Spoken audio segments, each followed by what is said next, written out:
আমি কথা বলবো পবিত্র কোরআনুল কারীমের 33 নম্বর সূরা। সূরাটির নাম হলো আহজাব। বলেন কি নাম? একটু জোরে বলেন কি নাম? আহজাব। মোট আয়াত আছে 73টি, রুকু আছে 9টি। বিশ্বনবীর মদিনার জিন্দেগিতে এই সূরাটি নাজিল হয়েছে। আমি আপনাদের সামনে 3টি আয়াতে কারিমা তেলাওয়াত করেছি, 66, 67, 68। এই 3টি আয়াতে কারিমা আমি আপনাদের সামনে তেলাওয়াত করেছি। আমার কথা বুঝতে কি আপনাদের কষ্ট হচ্ছে? এই 3টি আয়াতে কারিমার ভিতরে আল্লাহ পাক গুরুত্বপূর্ণ কিছু কথা বলেছেন, আমাদেরকে সচেতন করে দিয়েছেন, সাবধান করে দিয়েছেন। খুবই গুরুত্বপূর্ণ আলোচনা। ইসলামিক নেতা কেমন হবে, নেতাদের এটি খেয়াল করেন। আলোচনার বিষয় ইসলামিক নেতা বনাম জালেম নেতা। কথা কি বোঝেন? একটা ঘন্টার মধ্যে আমি তুলে ধরার চেষ্টা করবো। আপনারা যদি একটু কথা বলে সহযোগিতা করেন আমার জন্য ভালো হবে। আমি করবো ওয়াজ, আপনারা দেবেন আওয়াজ, জবাব দিবেন ঠিক ঠিক, আলোচনা হবে কমপ্লিট। শ্রোতাদের স্পিরিটে বারে বক্তার হিট, আলোচনা হবে জায়গা মতো হিট। আমরা কেমন নেতার অনুসারী হব সেই কথাগুলোই আজকে আপনাদের সামনে একটু তুলে ধরবো। কষ্ট হবে না? তাহলে জবান ছেড়ে সবাই একটু মহব্বতে আমার সঙ্গে তেলাওয়াত করুন। আউযু বিল্লাহি মিনাশ শাইতানির রাজীম।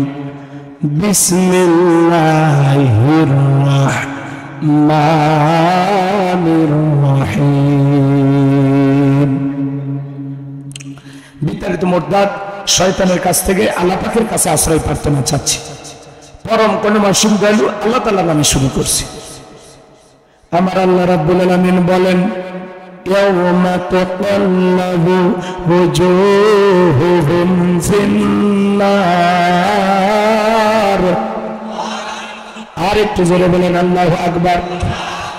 আমার আল্লাহ রাব্বুল আলামিন বলেন, ইয়াউমা তাকাল্লাবু ওয়াজুহুহুম ফিন্নার। সেদিন জাহান্নামের আগুন দিয়া মানুষের চেহারাগুলোকে পুড়িয়ে ওলটপালট করে ফেলা হবে। ইয়াউমা তাকাল্লাবু ওয়াজুহুহুম ফিন্নার। সেদিন জাহান্নামের আগুন দিয়া মানুষের চেহারাগুলো পুড়িয়ে ওলটপালট করে ফেলা হবে, বিকৃতি করে দেওয়া। কিসের আগুন দিয়া? একটু জোরে কর। আয়াতের শুরুতে আল্লাহ তাআলা বলতেছেন, ইয়াউমা তাকাল্লাবু ওয়াজুহুহুম ফিন্নার। সেদিন জাহান্নামের আগুন দিয়ে মানুষের চেহারাগুলোকে ওলটপালট করে পুড়িয়ে ফেলা হবে। জাহান্নামের আগুন দুনিয়ার আগুনের চাইতে 70 গুণ পাওয়ার বেশি। জাহান্নামের আগুন যদি কারো দেহে লাগে মনে হয় কলিজাটা পুরো ছাই হয়ে যাবে। হযরত আবু হুরায়রা বলেন, আল্লাহ পাক জাহান্নামের আগুনকে 1000 বছর জ্বালায়া জাহান্নামের আগুনের কালার হয়েছিল সাদা। আবার 1000 বছর জ্বালায়া জাহান্নামের আগুনের কালার হয়েছিল লাল বর্ণ।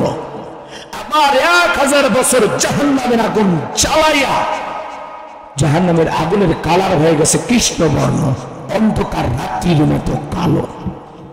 তাহলে জাহান্নামের আগুনের কালার কি? সরে কন। ওই জাহান্নামের আগুনে মানুষের দেহগুলো পুড়েও কয়লার মতো কালো হয়ে যাবে। জাহান্নামের আগুন দেহটা চালাইয়া পোড়ায় শেষ করে দিবে। এত সুন্দর দেহ, কত কসমেটিক ব্যবহার করি, কত সাবান শ্যাম্পু ব্যবহার করি, এই দেহটা যদি জাহান্নামের আগুনে পড়ে, আমাদের চাইতে হতভাগা কপাল পোড়া আল্লাহর জমিনে আর কেউ হতে পারে? কেউ কি নিজের এই দেহটা জাহান্নামে পোড়াইতে চান? এমন একজন পাওয়া যাবে? আবার ভাইয়েরা দিল দিয়ে কথাগুলো বুঝবেন। আবার আল্লাহ রাব্বুল আলামিন বলেন, ইয়াউমা তুকাল্লাফু ওয়াজুহুহুম ফিন্নার। সেদিন জাহান্নামের আগুন দিয়া মানুষের চেহারাগুলোকে পুড়িয়ে ওলটপালট করে ফেলা হবে। জাহান্নাম বড় কঠিন জায়গা। আল্লাহ রাব্বুল আলামিন বলেন, ইন্নাহা সাআত মুস্তাকাররাও ওয়া মুকামা। সূরা ফুরকানের ভিতরে আল্লাহ পাক বলেন, নিশ্চয়ই আবাসস্থল হিসাবে, বসতির জায়গা হিসাবে ওই জাহান্নাম কত না নিকৃষ্টতম একটা স্থান। জাহান্নাম সুখের জায়গা না, ওইটা হলো যন্ত্রণার কারখানা। কথা বোঝেন নাই?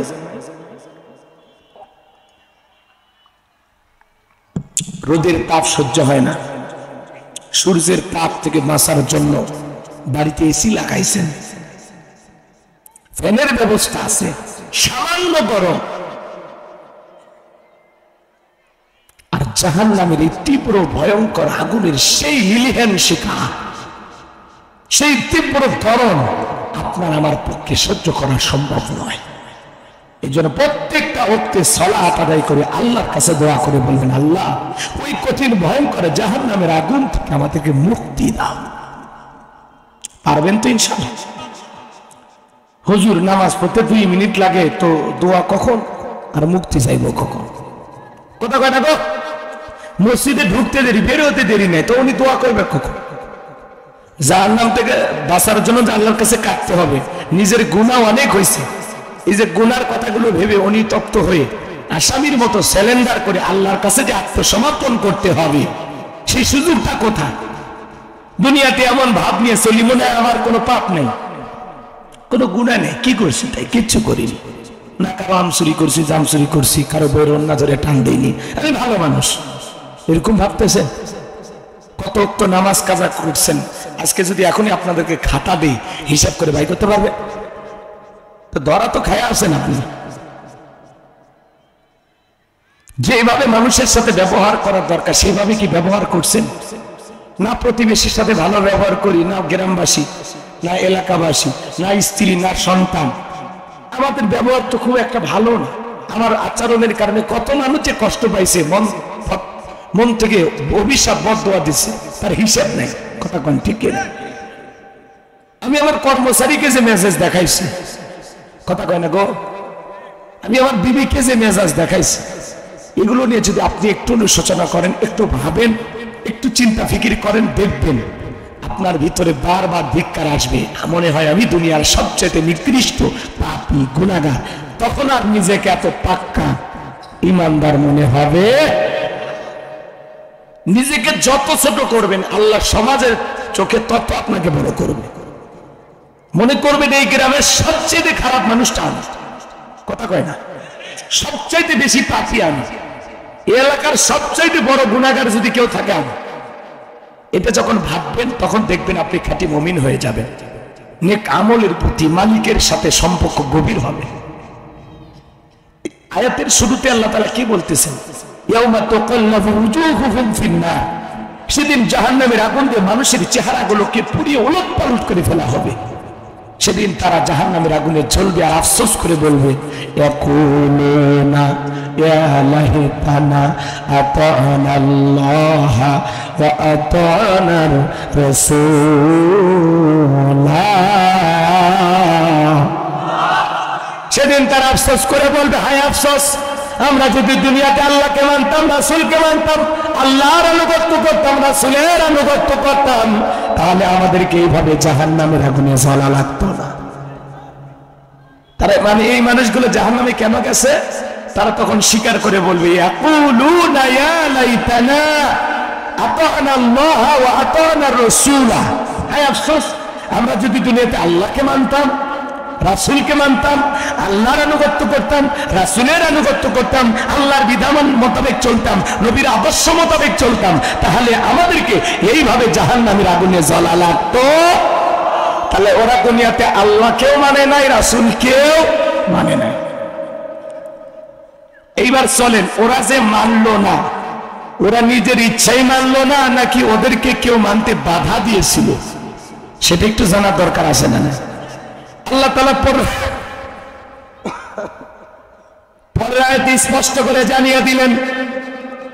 আল্লাহ রাব্বুল আলামিন বলেন, ওয়াকালু রাব্বানা ইন্না আতা'না সাদাতানা ওয়া কুবারা'না ফাআদাল্লুনা সাবিলা। সেদিন তারা বলবে, হে আমাদের রব, ওয়াকালু রাব্বানা, হে আমাদের রব, ইন্না আতা'না সাদাতানা ওয়া কুবারা'না, দুনিয়াতে নেতাদের কথা মানতাম, বড়দের কথা মানতাম, ফাআদাল্লুনা সাবিলা, ওরা আমাদেরকে পথভ্রষ্ট করেছে, গোমরাহি করেছে, মিসগাইড করেছে, ভুল পথে পরিচালিত করেছে। ওদের কারণে আমরা জাহান্নামে এসেছি। কয়টা মানুষ? দুইটা। জোরে বলেন কয়টা? একটা নেতা আর একটা হলো বড়। বড় মানে মুরব্বী। কথা কয় না গো? সেদিন ওই জাহান্নামের আগুনে জ্বলবে আর বলবে, আল্লাহ এই নেতা আমাকে জাহান্নামে নিয়ে আসছে, এই মুরব্বী আমাকে জাহান্নামে নিয়ে আসছে। সেদিন তারা পরে আয়াতে আল্লাহ বলেন, রব্বানা আতিহিম বিআফাইনি মিনাল আযাব ওয়ালআনহুম লা'নান কাবীরা। হে আমাদের রব, এই সেই নেতা, এই সেই মুরব্বী যার কারণে আমি জাহান্নামে আসছি। আল্লাহ আল্লাহ তোমার ফেরেশতা যদি আমাদের পিটাই 10 ঘন্টা, এর যেন 20 ঘন্টা পিটাই, আমাদের চাইতে এদের আযাব আপনি দ্বিগুণ করুন, আপনার সমস্ত আযাব অভিশাপ দিয়া পাকড়াও করেন এই সেই নেতা যে আমাকে জাহান্নামে নিয়ে আসছে। নেতার কর্মীতে গুতে গুতি লাগবে। জাহান্নামের ভিতরে খেলা হবে। এইবার চলেন, আপনারা আয়াতের 3টা সরল অনুবাদ জানলেন না? কথা কয় না গো? 1 নাম্বার, আল্লাহ তাদেরকে জাহান্নামের আগুনে পোড়াবে, তারা আফসোস করে বলবে যদি দুনিয়াতে আল্লাহ এবং রাসূলকে মানতাম। 2 নাম্বার, সেদিন তারা বলবে আমাদের রব, আমরা তো দুনিয়াতে নেতাদের কথা মতো চলেছিলাম, বড়দের কথা মতো চলেছিলাম, ওরাই আমাদেরকে ভুল পথে পরিচালিত করেছে, সঠিক রাস্তায় পরিচালিত করে নাই। এইবার তাদের বক্তব্য হবে, রব্বানা আতিহিম বিআফাইনি মিনাল আযাব ওয়ালআনহুম লা'নান কাবীরা। হে আমাদের রব, আমাদের চাইতে এদের আযাব আপনি দ্বিগুণ করুন, আপনার অভিশাপ দিয়ে এদেরকে পাকড়াও করুন। কথা ক্লিয়ার নাকি ভেজাল আছে? 3টা আয়াতের অর্থ আপনারা বুঝছেন? বাড়িতে যা কোরআন খুলে দেখবেন, আমি যা বলতেছি তাই লেখা আছে। এইবার শোনেন, এই পৃথিবীতে নেতাকে কিভাবে চয়েস করবেন সেটা একটা মূল বিষয়। বলেন তো, এই পৃথিবীর সবচাইতে শ্রেষ্ঠ নেতার নাম কি? একটু জোরে বলা যায় না? আমার নেতা, তোমার নেতা। আরেকটু জোরে, আমার নেতা, তোমার নেতা। নবীজির চাইতে উত্তম নেতা এই পৃথিবীতে আর কেউ আছে? নবীজির চাইতে বড় নেতা পৃথিবীতে আর কেউ আছে? নবীজির চাইতে শ্রেষ্ঠ চরিত্রের মানুষ এই পৃথিবীতে আর কেউ আছে? যেই নবী 63 বছরের জিন্দেগিতে একটি মিথ্যা কথা বলেননি, এমন বিশ্ব রেকর্ড পৃথিবীর কোন নেতার আছে? আমাদের সমাজের নেতারা ভরা পেটেও মিথ্যা, খালি পেটেও মিথ্যা, ঘুমানোর আগেও মিথ্যা, ঘুম থেকে উঠেও মিথ্যা, এত মিথ্যা কথা বলে শয়তান পর্যন্ত বলে আমি এত খারাপ না। এ কথা নাকি আপনারা? ওরা মিথ্যা না বললে ওদের রাজনীতি নাকি পাকাপোক্ত হয় না। যারা মিথ্যা বলে রাজনীতি করে, মিথ্যা বলে মানুষকে ধোঁকা দেয়, এই নেতাদের কারণে আপনাদেরকে জাহান্নামে যেতে হবে। মানুষ চিনতে ভুল করছি আমরা। কথা কর, বড় বড় কথা বলতো নেতারা, পালাবো না, হারাবো না, কি পালিয়ে যায়নি? মহিলা মানুষ পর্যন্ত পালিয়ে যায়, মানা যায়। নিজের দেশ ছেড়ে, স্বামীর দেশ ছেড়ে, বাবার দেশ ছেড়ে কেমনে পালিয়ে গেল পাশের দেশে? কথা কয় না? রাগ করছেন আপনারা? আমাদের ঈশ্বর চাচাকে বলা হয় স্বৈরাচার শাসক। ঈশ্বর চাচা ক্ষমতার থেকে পদত্যাগ করে জেলে গেছে, দেশ ছাড়েনি, বাপের বেটা। হ্যাঁ, দেশ নেত্রী বেগম খালেদা জিয়া জেল কাটছে, অসুস্থ হয়ে দেশে পড়ে আছে, দেশ ছাড়েনি, বাপের বেটি। আর আপনি এত বড় কথা বলতেন? আমরা বারবার বললাম ম্যাডাম পদত্যাগ করে। আল্লাহ বলে কিসের পদত্যাগ? এরা যে অন্যায় অপরাধ করছে, শুধু পদত্যাগ না, আমি আল্লাহ এদেরকে দেশ ত্যাগ করতে বাধ্য করবো। কথা বলে ঠিক না? আল্লাহর পাকড়াও বড় কঠিন, আল্লাহ ধরে ধরে না, যেদিন ধরবে নববাড়ি দিল্লি গিয়ে পড়বে। আল্লাহ সাইদি হুজুর বলেছিল না, আল্লামা ভবিষ্যৎবাণী দিয়েছিল না যে 12 কোটিতে গাছের গোড়া নাড়া দিবে, নববাড়ি দিল্লি গিয়ে পড়বা। খাপে খাপ আজকে সাইদি হুজুরের কথা মিলে গেছে। একটা সরকারের এইভাবে পতন হয় মানুষ কল্পনাও করতে পারে না। প্রধানমন্ত্রী, এমপি, মন্ত্রী, আমলা কামলা, নায়ক গায়ক, শিক্ষক, ডাক্তার, শিল্পী, এমনকি মসজিদের ইমামও পালাস। কি গো, এরা আবার বড় বড় কথা বলে, পালাবো না। আছে আছে, জোরে বলেন আছে। তারপরে বিদেশে যায় কি আমাদেরকে ভালো রাখছে না? নানামুখী ষড়যন্ত্র বিভিন্ন সুরতে হাজির হয়, দেশে অশান্তি সৃষ্টি করে। কথা কয় না, কলকাতিনারে তো কলকাতিনারা বোঝান না? হ্যাঁ, আচ্ছা গেছেন, ভালো কথা, থাকেন, ভালো থাকেন, মাঝে মাঝে ফোন দিয়ে খবর নেই। আমি দেশের খুব কাছে এসে সব করে ঢুকবো, তো ঢুকবেনিতে বের হলেন কেন? আমাদেরকে কেন বিপদে ফেললেন? কথা কন। আপনি আরো 20 বছর থাকতেন না, গেলেন কেন? জীবন দিয়ে প্রমাণ করতেন আমি দেশ ছেড়ে কখনো যাই না। কথা কন নাকি আপনারা? আর উনি আবার আসতে চান। আমরা তো জানি মহিলা মানুষ বেশি দিন বাইরে থাকতে পারবেন না, হ্যাঁ, আশাই লাগবে। কথা কয় না? বুবু আইবা, তুমি আইবা গো, সেই দিন আইসা বুবু ক্ষমতা পাইবা না। বলবো, রাগ করবেন না তো? বুবু আইবা, তুমি আইবা গো, সেই দিন আইসা বুবু ক্ষমতা পাইবা না। খোঁজ নাই বুবু কাদের কাকার, অবস্থা খারাপ দরবেশ বাবার, হাউন আঙ্কেল এখন সামনেও আসে না।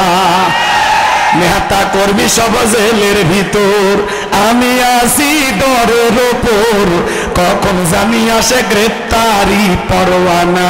বুবু আইবা, তুমি আইবা গো, সেই দিন আইসা বুবু সিয়ার পাইবা না। ক্ষমতার সিয়ার থেকে নামা সহজ, কিন্তু এই সিয়ারে ওঠা কঠিন। আর আগামীতে আর যাই হোক, আমরা সিদ্ধান্ত নেব কোন নারীকে এই দেশের প্রধানমন্ত্রী বানাবো না। আগামীতে আমাদের পুরুষ প্রধানমন্ত্রী চাই। কারা কারা হাত তুলে দেখা? লিল্লাহে তাকবীর। নারীদের দেখার দিন শেষ, আগামীতে পুরুষের বাংলাদেশ। মেয়ে মানুষ ক্ষমতা পাইলে পাগল হয়ে যায়, শান্তির জায়গা পেলে জীবন চলে যাবে, জায়গা ছাড়ে না। দেখেন না, মেয়েদের রাগ বেশি, জেদ বেশি, অভিমান বেশি, স্বামীর সাথে ঝগড়া লাগে হাড়ি বাতিল ভেঙে ফেলে দেয়। দেখেন না, স্বামী তুলে আসার মারে মাঝে মাঝে রাগ করে টান টুকলা গোছায় বাপের বাড়ি চলে যায়। দেশ ছেড়ে চলে গেছে পাশের দেশে। এরা বলে দেশ প্রেমিক, বলতে লজ্জাও লাগে না? কথা কন। কোটি কোটি টাকা দুর্নীতি করে সব পালিয়ে গেছে। কথা কন, কথা কন। রাগ করতেছেন? অনেকের খারাপ লাগতেও পারে, 16 বছরের মায়া এখনো কাটেনি, 10 দিন আয়না ঘরে থাকলে কেটে যাবে। আর মিঠাপুকুরের মানুষ তো ইসলামী আন্দোলনের এটা ঘাঁটি। কথা কন ঠিক কিনা? মিঠাপুকুরের জমিন কোরআনওয়ালাদের জমিন, রংপুরের মাটি ইসলামী আন্দোলনের ঘাঁটি। কথা কন ঠিক কিনা? রংপুরের মাটি আলেম ওলামাদের ঘাঁটি। কথা বলে ঠিক কিনা? এই জমিন বড় গরম, এই উত্তরবঙ্গে রংপুরের জমিন বড় গরম। শহীদ আবু সাইদ রক্ত দিয়ে পুরো পৃথিবীর মানুষকে তাক লাগাই দিয়েছে। এজন্য আমাদেরকে খেপাবেন না। আমরা বারবার শহীদ আবু সাইদ হয়ে ফিরে আসবো, তারপরে জালেমের কাছে মাথা নত করবো না। পারবো তো ইনশাআল্লাহ? আল্লাহ কবুল করুন, জোরে কোন আমিন। আমার ভাইয়েরা, তাহলে এই পৃথিবীর শ্রেষ্ঠ নেতা মুহাম্মদ রাসূলুল্লাহ সাল্লাল্লাহু আলাইহি সাল্লাম, আল্লাহ রাব্বুল আলামিন যে নবীর চরিত্রের সার্টিফিকেট দিয়ে বলেন, ওয়া ইন্নাকা লাআলা খুলুকিন আযীম, নবী গো আপনি হলেন পূত পবিত্র মহান চরিত্রের অধিকারী। বলেন সুবহানাল্লাহ। এই পৃথিবীর শ্রেষ্ঠ নেতা মুহাম্মদ রাসূলুল্লাহ সাল্লাল্লাহু আলাইহি সাল্লাম, তিনি মানুষ হিসেবে কেমন, নেতা হিসেবে কেমন নেতা ছিলেন, একটু জানার দরকার নাই? বলবো?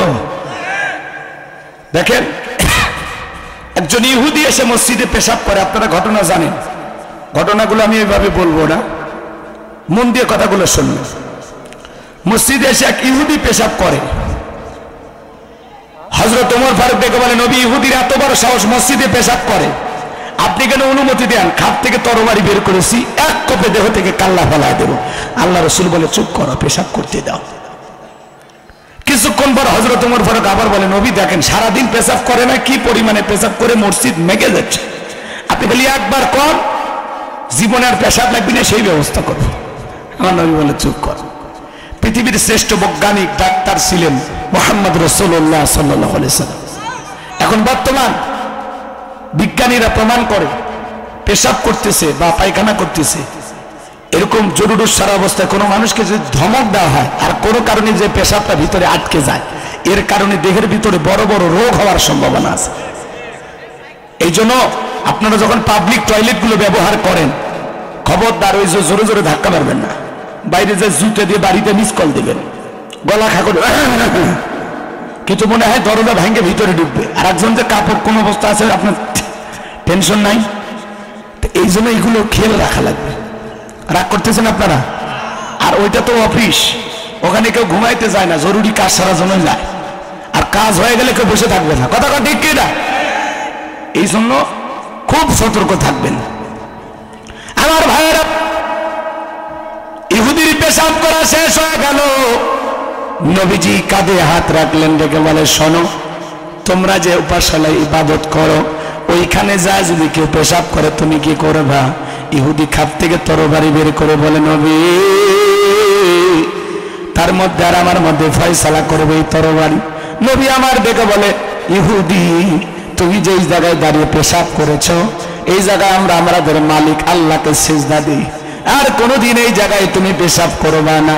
ইহুদি চোখের পানি ছেড়ে দিয়া কাঁদে আর ডেকে বলে নবী আমি পেশাব করেছি আর বাঁকা চোখে তাকাইছি, ওমর ফারুক বারবার খাপ থেকে তরবারি বের করে আর আমাকে হত্যার অনুমতি চাই, আপনি অনুমতি দিলেন না। আমি পেশাব করলাম, ধমক দিলেন না। যেই ধর্মের নেতার ব্যবহার এত সুন্দর, আমি আর অন্য ধর্মে থাকতে চাই না, আমি কালেমা পড়ে মুসলমান হতে চাই।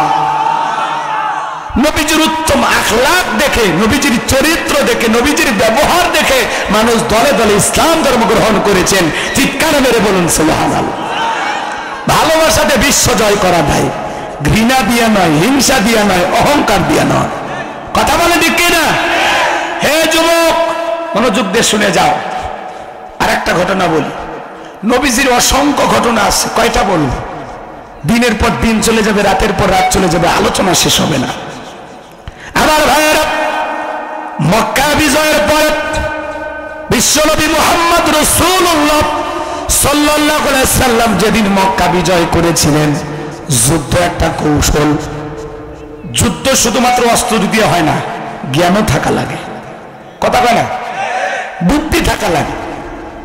নবীজি মক্কা বিজয়ের দিনে কোনো রক্তপাত হয় না, কারণ কি? এই যুদ্ধটা কৌশলের যুদ্ধ। সুবহানাল্লাহ।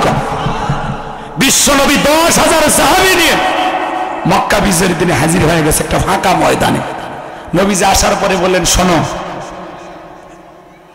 অনেক পরিমাণে রান্না করার চুলা খনন করো। চুলা, কথা বোঝেন নাই? কি বলেন আপনারা? চুলা, চুলা খনন করো, যাও। সাহাবীরা অনেকগুলো চুলা খনন করছে। এরপরে নবীজি বললেন, টয়লেট কম বানাবা, বাথরুম কি অল্প বানাবা, আর চুলা অনেক পরিমাণে করবা।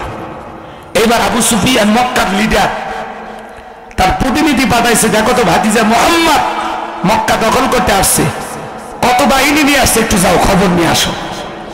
আবু সুফিয়ানের বাহিনী গেলেন, যাওয়ার পরে ওরা মানুষ কি গণবে, চুলা করা শুরু করছে। চুলা গণবে, আবু সুফিয়ানের কাছে রিপোর্ট নিয়ে আসে, বলে কই মানুষ কি গণবো, চুলা গণে শেষ করতে পারি না। আবু সুফিয়ান বলে, এই ব্যাটা, গণতে পারাইলাম মানুষ আর তোমরা চুলা গণে আসো, আমরা চুলা গণে শেষ করতে পারি। তখন আবু সুফিয়ান বলতে চাই, আর এক দল যাও। এবার ভোরবেলা এই দল যায়, দেখে পায়খানায় যে পরিমাণে লাইন, এই লাইন থেকে কিছু লোক গণে চলে গেছে। আবু সুফিয়ানের কাছে যা বলে, তা বাথরুম করার জন্য যে পরিমাণে লাইন দিয়েছে, মানুষ গুনবো কি? বাথরুমের সামনে যেগুলো দাঁড়ায় আছে এগুলোই করে শেষ করতে পারি। আল্লাহু আকবার বলেন। এবার আবু সুফিয়ান বলে, তোদেরকে দিয়ে হবে না, আমি নিজেই যাব। আবু সুফিয়ান আসলেন, পাহাড়ের চূড়া থেকে তাকায় দেখলেন 10,000 সাহাবী চিকচিক করতেছে তরবারি। দেখে আতঙ্কে ভয় শুকে গেছে কলিজা। এবার দেখে বলে, ভাতিজা মুহাম্মদ, তুমি আমার সাথে কেমন আচরণ করবা?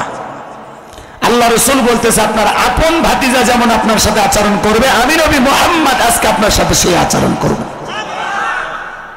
এবং আমি ঘোষণা দিলাম, আবু সুফিয়ানের বাড়িতে যদি কেউ আশ্রয় নেয় তাকেও মাফ করে দেওয়া হবে।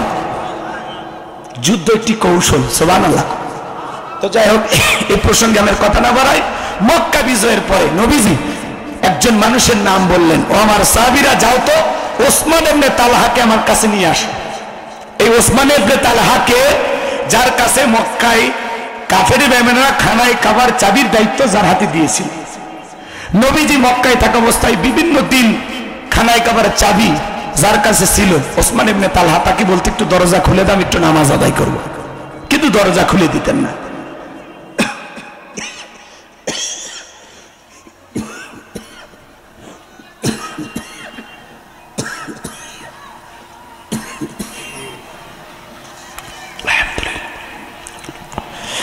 গতকাল থেকে হঠাৎ করে জ্বর, একটু কাশ, কি করবেন, যেভাবে চলাফেরা করি বাড়ির বউয়েরও মেজাজ খারাপ, মানে বাড়ি যাওয়ার সময় নেই যায়। এই হলো জীবন। এখান থেকে চলে যাব ঠাকুরগাঁও, ওখান থেকে আবার পরের দিন কালকে ফুলবাড়ি, দিনাজপুর, পরে আবার রাতে দিনাজপুর শহর, ঝিনাইদহ, এই পরে আবার হাতিবান্ধা, লালমনিরহাট। আমার কথা কি শুনতে খারাপ লাগতেছে? আমার জন্য আজকের মাহফিল থেকে আপনারা একটু দোয়া করবেন, আল্লাহ যেন আমাকে অতি দ্রুত সুস্থতা দান করেন। একটু জোরে কর না আমিন। শোনেন, ওসমান ইবনে তালহাকে যখন বিশ্বনবীর কাছে নিয়ে আসা হলো, ওসমান ইবনে তালহা মনে মনে ভাবলেন, নবীজি মক্কায় থাকা অবস্থায় খানায় কাবার দরজা খুলে দেই নাই, আজকে মনে হয় নবীজি সেই প্রতিশোধ গ্রহণ করবে। আজকে মক্কার পাওয়ার ক্ষমতা নবীজির হাতে, চোখ দিয়ে ইশারা দিলে এক মুহূর্ত লাগবে না, জীবনটা চলে যাবে। নবীজি ওসমান ইবনে তালহাকে ডেকে বলেন, ও ওসমান ইবনে তালহা, কাফের এই চাবির দায়িত্ব তোমার হাতে দিয়েছিল, মক্কা বিজয়ের পরে খানায় কাবার চাবির দায়িত্ব আমি তোমারই দিলাম। নবীর চাচা ইবনে আব্বাস রাদিয়াল্লাহু তাআলা তিনি ভেবেছিলেন বাতি জামানায় চাবির দায়িত্ব আমার দিবে, কিন্তু কাফেররা যেই ব্যক্তিকে দায়িত্ব দিয়েছিল মক্কা বিজয়ের পরে একই ব্যক্তিকে নবীজি দায়িত্ব দিলেন, চোখ রাঙাইলেন না, গালিও দিলেন না। ওসমান ইবনে তালহা খানায় কাবার চাবি পাইয়া চোখের পানি ছেড়ে দিয়ে কাঁদে আর বলে, নবী কতদিন আপনি নামাজ পড়তে চাইছিলেন আর আমাকে বলেছিলেন, হে ওসমান খানায় কাবার দরজাটা খুলে দাও। বিশ্বাস করেন নবী, আমি কাফেরদের কারণে আপনার জন্য খানায় কাবার দরজা খুলে দেই নাই, আর আজকে মক্কা বিজয়ের পরে আপনি ওই একই দায়িত্ব আমার দিলেন। ও নবী, আপনার ব্যবহার দেখে আমি মুগ্ধ হয়েছি, পাগল পারা হয়েছি, আমি আর অমুসলিম থাকতে চাই না, আমিও কালেমা পড়ে মুসলমান হতে চাই। চিৎকার মেরে বলেন সুবহানাল্লাহ। এই জন্য আল্লাহ রাব্বুল আলামিন বলেন, ওয়ালা তাস্তাবিল হাসানাতু ওয়ালাস সাইয়্যিআহ ইদফা বিল্লাতি হিয়া আহসানু ফাইযাল্লাযী বাইনাকা ওয়া বাইনাহু আদাওয়াতুন কাআন্নাহু ওয়ালিয়্যুন হামীম। সূরা হামীম সিজদার 34 নম্বর আয়াত। আল্লাহ ডেকে বলে, নবী ভালো আর মন্দ সমান হতে পারে না, তুমি যদি মন্দের জবাব ভালো দিয়া দাও, তোমার চরম শত্রুটাকে আমি আল্লাহ তোমার পরম বন্ধু বানায় দেবো। সুবহানাল্লাহ।